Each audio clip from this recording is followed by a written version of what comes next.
As expected, this afternoon, Padraig Harrington was unveiled as European Ryder Cup captain for 2020 at Whistling Straits in Wisconsin. His credentials, as we all know in this part of the world, are impeccable. A three-time major winner, hugely successful careers on the European and PGA Tour, a six-time Ryder Cup player. He was vice-captain on 3 occasions. He spoke today at his unveiling in Wentworth. You could look at this as being a natural progression. You move on from player to vice-captain to captain, but it's not something that I take on without a certain amount of trepidation. I really want to be a help. I want to hopefully lead the Ryder Cup and the European Tour in a better place after 2 years. But I know we want continuity in Europe. We want to keep moving along, and ideally we play the Ryder Cup match tomorrow with the same 12 guys. But you know, I know we're going to a new venue. It's an away match. We're going to have, on average, 3 more rookies coming into the team, and I have to be a part of that team and ensure that I find an edge to make the team perform to the best of their abilities, get the most out of them, and hopefully get a win. And having been a player, having won 3 majors, I've done a lot in my own personal career, but I know taking on the Ryder Cup captaincy is a different thing. It's a different level, and it's something I have to, I really, conscious that I have to find that edge and add to it. And that's something I don't take lightly. It's going to take a great deal of my time over the next 18 months figuring out how can I make our team play to the best of their ability. It seemed to fit very nicely that I go and do the away match, and then it really came down to whether I wanted to be in the hat and put what is a successful career, put it on the line, because you are putting it on the line when you become the Ryder Cup captain. It is a different element to your career, and we know a successful captain is great, and a losing captain, it's his fault. So there is a lot of, I am putting something on the line going out there, and once I decided that I wanted to take that chance, put myself out there, I think then it was just making sure that the European Tour and the PGA both decided I was the right man too. We've had some great captains over the last number of years, and I suppose I've learned from all of them. I've probably learned more. I've actually learned a lot more as vice captain than you do as player. It's amazing the difference. As a player, you're very one-dimensional about doing your thing and getting on with performing. As a vice captain, you definitely see a lot more. And it is daunting because you want to do a good job. You want to add to the Ryder Cup, and as I said, Thomas has left it in a very strong place. He did a great job, and all the captains I've played under or was vice captain, I've learned from every one of them, and I will try and bring that all together, and hopefully hopefully I will pull it together and say the right things at the right time, and hopefully get a team and get the best out of that team that provides a winning performance. So that was Padraig Harrington in Wentworth this afternoon. We have the 2014 Ryder Cup captain Paul McGinley on the line. Evening, Paul. Hi Joe, how are you? Yeah, great. So Irish golf has now suddenly produced 3 of the last 4 Ryder Cup captains. Yeah, I know, but it's not an Irish thing. I think we happen to be 3 guys in the right place at the right time, in the right stage in our careers, with the right kind of status among our peers to be voted in. I'm a great believer, the best man for the job, and there's no doubt that Pádraig is the best man for the job at this moment in time, and a great captain. I'm sure that's his goal. That's what he wants to be, is go out and put a cherry on top of what's been an incredible career with a win as a Ryder Cup captain, particularly, as he said there in his press conference, away from home. I mean, it's obviously a lot more difficult. It seems nobody was in any doubt that he was the man at the right time and in the right place. It's as close to unanimous a choice as we've ever had, really. I think so, yeah. I think so. It was pretty much a home run. When Lee saw that Pádraig was keen, he kind of he quickly removed himself and said, "Look, I'm happy to wait behind Pádraig." And it's a good time in Pádraig's career.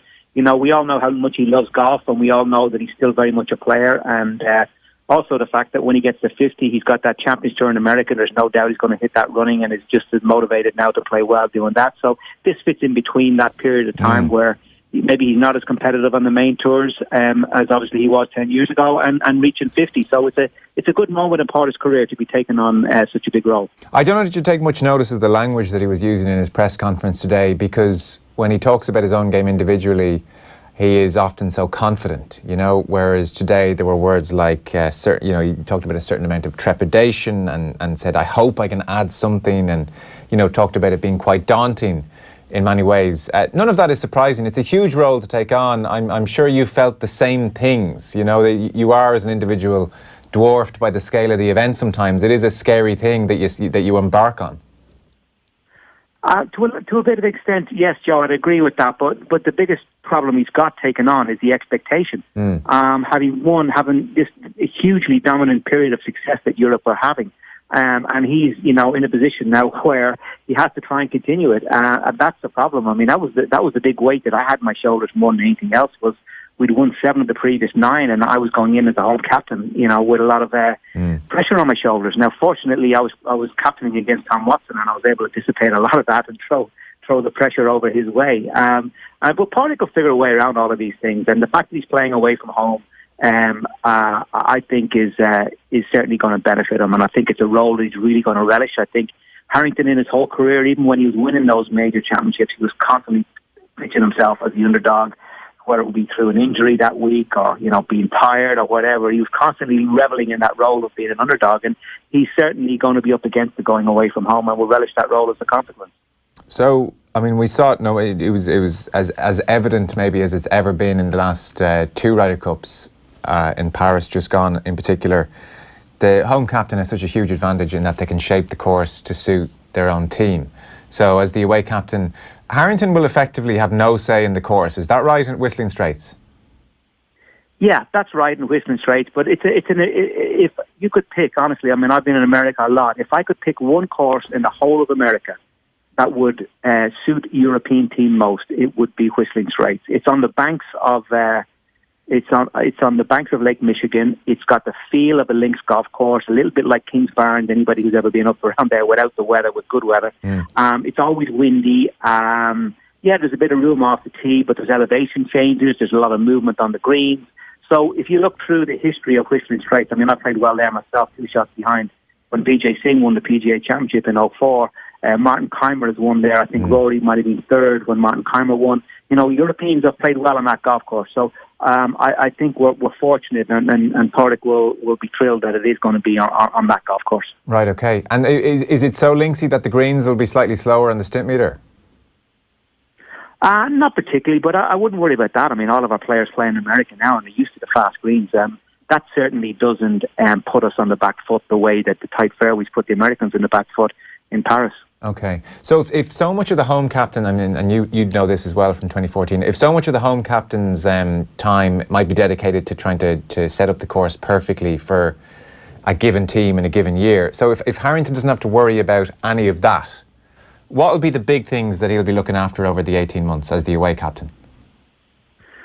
Well, what will be the big things? I mean, obviously getting his team in place, Joe, is the most important thing. You're as good as your team. Thomas changed in the qualification this year to make 50% extra points available in the last 3 months proved the masterstroke, because it got everybody in form. Every single player was in some kind of form going into that Ryder Cup, except Sergio. And that's why he was a bit of a controversial pick when he was made. Having said that, he went out and then finished in the top 10 and I think 5th or 6th in Portugal a week before. And went on to have a great Ryder Cup. So getting a team in form is key, and that's what he'd be looking for. Pádraig, being the analytical type that he is, will take a lot of what's worked. Certainly, when we Darren's team and Hazel's team, I think it's a common consensus among everybody. We didn't have our best 12 players on the pitch. We had a number of rookies on the team, which is okay, but a lot of them were out of form and had qualified early in the qualification period. That's why Thomas tweaked the qualification to give extra points for the last 3 months to get more guys in form. So as I couldn't make the team, I mean, I can speak from experience this myself, that in the K Club, I'd made the team way in advance, probably 6 months in advance. By the time the K Club came around, I was off form, and it's a tough place to go when you're going into a Ryder Cup and you're not quite on form, but you've already qualified. So having team in form is important. I'm sure he'll replicate in some ways the qualification for the team so that he does get a team very much in form. And I think where we are in Europe at the moment, the quality of players that we have, I think, we're going to be in great shape. In my view, this was the best ever Ryder Cup team we put out in Paris, and I think there's no reason to think we won't even have a better team in 2 years' time. So there's a lot of things lining up for him that he'll be thrilled about. But it is tough, and there's no doubt playing away from home is even tougher than it is playing at home. But I mean, he's ready for the job. There's no question about that. Yeah, I mean, he talked about a range of things today. I really liked the way. I mean, he certainly was very complimentary of you and talked about how you would put more in the 2 years of preparation into the Ryder Cup than any other captain has ever done in history. And you've almost changed the role in that sense. He talked about Thomas Bjorn put a lot of emphasis on the vice captains doing a lot of the groundwork and coming up, going through the stats and coming up with all the information, which made it easy for Thomas Bjorn to make quick decisions throughout the week.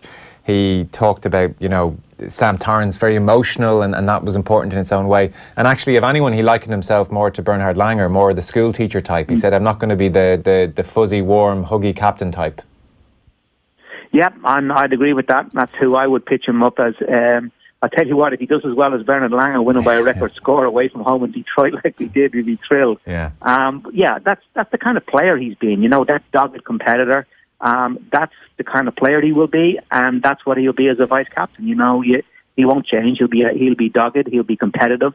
He'll surround himself with good people. As I've pointed out many times, the role of the vice captains is underrated. In a lot of the media, it's underrated. I see them as cart drivers and all of this kind of nonsense. Now, to me, they're very, very important. And Pádraig, for one, played a huge role on the shoulder of Victor Dubuisson in Gleneagles when I was captain, and there's no doubt that Victor's good play there's a big contribution of that went to the role that Pádraig played in following those games and being around them and being that kind of a big brother to him on the golf course. And so, the reason why they're so important is there's numerous reasons, but the main one is the fact that you take Joe Smith watching a rugby match, for example. He's sitting there, you're all watching the whole game unfold in one arena, all in front of you. You've got your coaches around you and you're all watching the one arena. Whereas in the Ryder Cup, of course, first 2 days, there's 4 matches going on concurrently and the captain can't be everywhere. And that's why having one dedicated vice captain to each game and then getting him to critique that game and really trusting his reading of the game in order to help you make a decision for what's going on in the afternoon is critical. And that's the reason why vice captains, in my opinion, are hugely important and a very important dynamic in winning Ryder Cups. Yeah, no doubt. I guess like any captain or like any coach or manager or captain, you're trying to foresee potential pitfalls. You'll know this stuff inside out. The Rory McIlroy situation on the European Tour is somewhat up in the air. He's been fairly clear in his comments that it seems like he's only going to play 2 European events. They're believed to be, we don't have confirmation, believed to be the Omega European Masters, which should be to do with the sponsor, and the Scottish Open the week before Portrush. McIlroy's European status, therefore, is that an issue for Harrington? Is he going to be there in Whistling Straits, or is that all fine? It'll be all fine from what Rory has said, because if he does fall out of membership this year in the European Tour, he said it's a non-Ryder Cup year and he's not too perturbed about it, and will join again next year. So he will miss the end of qualifying, so he won't gather any points in September, October, November, December if he doesn't take up membership. But being Rory McIlroy, if he's close to the team and showing some form and just misses out, and there's no doubt he'll obviously be a pick. So I'm sure Pádraig will cross that bridge and communicate with Rory and be very much honest. You don't want to leave a player the quality of Rory McIlroy out of the Ryder Cup team. That's one thing for sure. I presume McIlroy's comments won't have gone down well at Wentworth when he talked about the European Tour. And I mean, look, sometimes he's just too honest. It's great when you're a journalist, I suppose, but when he's saying things like, you can talk all you want about the bigger events in Europe, but you go to America, you play for more money, more ranking points. The European Tour is a stepping stone. That's the truth. That's the way it is. It's tough. I still want to support the European Tour, but it's not as though I'm just starting out and jumping ship. I've done my time. I've done everything I feel like I need to do to say, okay, I'm going to make my own decisions and do what I want. Yeah, they're not going to love him describing the European Tour as a stepping stone, that's for sure. Yeah, yeah, of course. I mean, it's, what can you do? I mean, the professional golf game is you make your own decisions, you play what you want to do. A lot of the leverage is on the side of the players, not on the side of the tours. What he's proposing to do is no different than what Nick Fallow did in his career, what Bernard Langer did in his career. Bernard's married to an American girl as well, and has been living in America for a couple of decades now at this stage, and still consistently lives there. And it's no different. It's just that Rory has made it very public. But it's no different in terms of what's happened to our star players over the years. There's no doubt America is the place to go. If you were a top player, why wouldn't you want to play for all that money and play for all those world ranking points and those titles it's a lot easier to play in the PGA Tour. But we hope that Rory, still remembers home and does come home and we've got a huge fan base here and it's where he's from and we hope that, as the season goes on, we'll just see how it all evolves. And certainly we're keeping a little eye open on hopefully the Irish Open is going to turn up there. But if it's not going to be the case, hopefully he'll reconsider and look at the end of the season, which is the point that I was making in Dubai, which is, I can understand them coming into the majors and coming into the Masters, and the majors are kind of spread out from the first 4 months of the year, April, May, June and July this year.